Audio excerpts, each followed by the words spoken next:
वास्तविक बघितलं, आज रजिस्टर ऑफिसला तुम्ही जावा, कोणत्याही रजिस्टर ऑफिसला गेलं तर एक दरपत्रक ठरवलेलं आहे या सगळ्या मंडळींनी मिळून. एक भ्रष्टाचाराची चेन झालेली आहे आणि या सगळ्यांचा करता धरता म्हणलं तर ते वाघमोडे आहे. वाघमोडे हे या ठिकाणी कोल्हापूरला तहसीलदार म्हणून सुद्धा त्यांनी काम केले. त्यावेळेला सुद्धा अनेक त्यांची भ्रष्टाचाराची प्रकरणं या ठिकाणी बाहेर आलेली आहेत आणि अतिशय भ्रष्ट अधिकारी म्हणायला तर हरकत नाही. आणि आता आमचे रणजित भाऊनी सांगितलं तसं वाघमोडे, जोशी ही अशी काही मंडळी आहेत ना की अक्षरशः भ्रष्टाचाराचा तिथं बाजार मांडलेला आहे.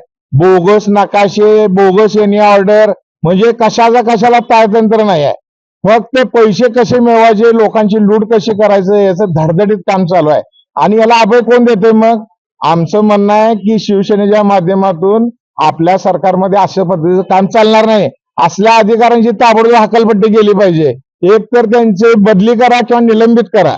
यांना जागेवर ठेवता कामा नये ही आमची सरळ आणि थेट मागणी आहे.